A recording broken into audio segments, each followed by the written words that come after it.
Every generation thinks they invented struggle.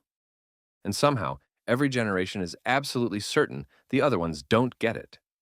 Boomers think millennials are entitled. Millennials think boomers ruined everything. And Gen Z? They're just filming the whole argument for TikTok. But consider what's actually happening. This isn't a generational war. It's a family reunion gone wrong. Same bloodline, different decades, everyone convinced their experience is the universal truth. We throw around labels like weapons. Okay, boomer. Snowflake. Chuji. Each one designed to dismiss rather than understand. And that's the problem. Because when you look at what actually separates these generations, not the stereotypes, but the forces that shaped them, the differences aren't random. They're not personality flaws. They're adaptations. Every generational trait you've mocked is a logical response to the world that generation inherited. So let's stop arguing and start understanding. Chapter 1. Who are these people, really? First, let's get the basics right. Baby boomers. Born 1946 to 1964. Named for the population explosion after World War II. They grew up with one phone in the kitchen and thought color TV was revolutionary. Millennials. Born 1981 to 1996. They came of age during the rise of the internet, graduated into recessions, and have been called the young generation for so long, they're now in their 40s. And Gen Z, born 1997 to 2012, the first generation that never knew a world without smartphones. They learned to swipe before they learned to write. Now here's what gets overlooked. Boomers weren't always the establishment. They were the hippies, the protesters. They were the original disruptors. Millennials aren't entitled. They're the most educated generation in history, working jobs that didn't exist when they started college. And Gen Z's supposed short attention span? They process information faster than any generation before them. Labels lie. Context reveals. Chapter 2. The world that made them. You can't understand a generation without understanding what shaped them. Boomers grew up in post-war prosperity. Jobs were plentiful. A single income bought a house, raised a family, funded retirement. That wasn't ideology. That was just how the world worked. Millennials graduated into the 2008 financial crisis, the worst economic collapse in decades. The rules their parents followed? Those rules stopped working. And Gen Z entered awareness during the smartphone revolution and inherited uncertainty before they could vote. Here's what this means. When a boomer says, just work hard and you'll succeed, they're describing their actual experience. When a millennial seems cynical about institutions, they watched those institutions fail. When Gen Z seems anxious, they've been given genuinely anxiety-inducing futures to consider. Every generation develops its worldview from the world it actually experienced. Same humans, different histories. Chapter 3. The technology gap. Technology doesn't just change what we do. It shapes how we think.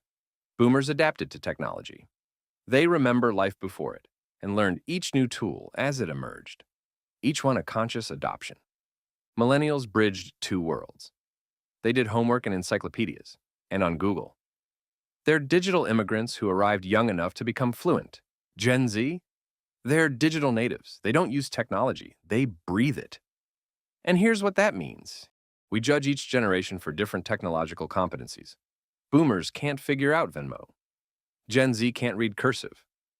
We're all selectively competent based on what our world required. The generation that said, don't believe everything you read on the internet, now shares the most unverified articles on Facebook. The generation mocked for phone addiction gets news faster than any generation in history. Technology fluency isn't intelligence, it's timing. Chapter 4. Money, work, and what it all means. Let's talk about money. In 1970, the median home price was about 2.5 times the median annual income. Today, it's nearly 6 times. That's not laziness. That's mathematics.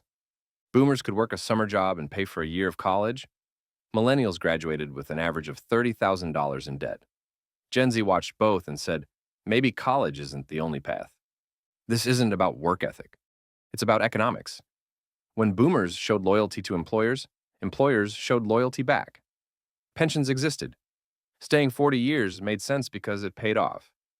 Millennials watched their parents get laid off after decades of loyalty. Loyalty isn't dead. It just requires reciprocity now. Gen Z saw millennials burn out from hustle culture and decided quiet quitting was actually just doing your job. So when a boomer says nobody wants to work anymore, they mean nobody wants to work the way I did, because that way stopped paying off. Avocado toast isn't the problem. The math is. Chapter 5. How we talk and why we don't. Every generation thinks the other one communicates wrong. Boomers prefer phone calls. To them, a call shows you care enough to engage properly. A text feels dismissive. Millennials default to text. A phone call without warning feels like an ambush. You could have just texted. Gen Z? They communicate in memes, voice notes, and video clips. They'll send a 30-second TikTok that conveys more nuance than a paragraph ever could. Boomers learned communication when calls were the only instant option. Millennials grew up with text as liberation from awkward phone conversations. Gen Z uses the most information-rich medium available. Here's the funny part. Boomers complain about texts being impersonal while leaving voicemails nobody listens to. Millennials mock phone calls, but write 12-paragraph emails. Gen Z sends a meme that somehow says everything. Communication evolved. The need to be understood didn't.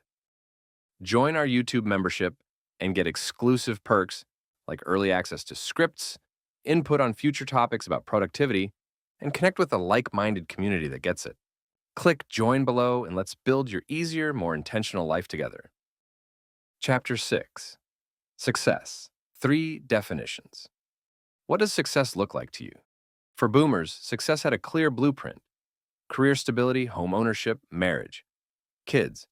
Retirement with dignity. Check the boxes, climb the ladder, arrive at the destination. Millennials inherited that blueprint, then watched it crumble. Success became experiences over possessions. Meaningful work over high salaries. Why buy a house when you can travel the world? Gen Z created a third path. Success is authenticity. Personal brand. Side hustles that become main hustles. Main character energy. But here's what gets ignored. All 3 definitions share the same core ingredients: security, purpose, connection. The difference is which ingredient gets prioritized.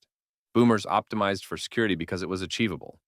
Millennials chased purpose because security felt impossible. Gen Z wants authenticity because both seem uncertain. Every generation says adulting is hard. They just define adulting differently. Chapter 7. Love, dating, and relationships. Romance has always confused every generation. Boomers dated through proximity. Your dating pool was whoever lived nearby. Commitment came quickly because options were limited. Millennials got dating apps. Suddenly, your dating pool was infinite. Choice paralysis set in. They delayed marriage, not because they don't want it, but because unlimited options make choosing harder. Gen Z invented the situationship. We're talking. It's complicated. Labels feel restrictive when identity itself is fluid. And here's the part that stays constant. Every generation figures out love the hard way. Boomers' parents disapproved of who they dated too. Newspapers used to run personal ads, the Tinder of the 1950s. Heartbreak feels the same at any age. The longing for connection is identical. The fear of rejection is universal. Dating formats change. The human heart doesn't. Chapter 8. Mental Health. The Great Unsilencing. This might be the biggest generational shift of all. For boomers, mental health was private. Feeling down was the blues. Therapy was for people with serious problems. You just pushed through. Millennials cracked the door open. They started talking about therapy. They named their struggles. Many struggled silently before finding words for what they experienced. Gen Z kicked the door off its hinges. They discuss mental health openly, sometimes on platforms with millions of viewers. Acknowledging anxiety isn't a confession. It's a common introduction. Some people call this weakness. It's not. It's evolution. Boomers weren't tougher. They were more silenced. Gen Z isn't weaker. They're more honest. The pain was always there. The vocabulary wasn't. When a boomer says, "We didn't have anxiety," what they mean is, we didn't have permission to name it. Progress isn't inventing new problems. It's finally addressing old ones. Chapter 9. What we actually agree on. Now here's where it gets surprising. Underneath all the arguments, these generations agree on far more than they realize. All three worry about financial security. Boomers fear outliving their savings. Millennials fear never building savings. Gen Z fears the savings won't matter given future uncertainty. Same fear, different timelines. All three want meaningful work. Boomers didn't love every minute of their jobs either. They just expected less and got pensions in return. All three value family, chosen families and biological families. The forms change, the need remains. And every single generation fears becoming irrelevant. Boomers fear being seen as out of touch. Millennials fear being sandwiched between louder generations. Gen Z fears being dismissed before they've even started. We all want to matter. We all want to be understood. Strip away the surface, and we're remarkably similar. Chapter 10. The plot twist. Ready for something unexpected? Gen Z and Boomers actually have more in common with each other than either has with Millennials. Think about it. Both distrust mainstream media. Boomers because they watched it decline. Gen Z because they grew up with alternatives. Different reasons, same skepticism. Both value direct communication. Boomers will tell you exactly what they think. Gen Z's culture is built on authenticity and calling things out. Millennials are the generation of passive-aggressive, per my last message. Both are entrepreneurial. Boomers built businesses, Gen Z builds brands. They even bond over the same thing. Gentle confusion about millennials. The generation that was supposed to inherit the earth is now caught in the middle. No longer young, not yet old. Generational alliances aren't fixed. The oldest and youngest often see past the noise because they have the least to prove to each other. So what's the actual takeaway? It's not that generations are identical. They're not. The differences are real and worth understanding. Here's what gets missed. Every generation is doing the best they can with what they were given. Boomers didn't choose when they were born any more than Gen Z did. Everyone adapted to their circumstances. The boomer you dismiss as out of touch navigated changes you've never faced. The Gen Z you mock as fragile inherited problems they didn't create. The millennial caught in between built bridges while both sides questioned their methods. And one day, we'll all be the out-of-touch generation. Gen Alpha is watching. They'll have their own words for us, their own eye rolls. The cycle continues. The question is whether we choose dismissal or understanding. Same humans, different histories, one shared future. And hey, if you like this video, don't forget to subscribe and hit that like button. Also, let me know your thoughts on what I just shared. Oh, and there's more. I've just started a Patreon to help support these videos and connect with you more directly. Check out the link in the description if you'd like to join.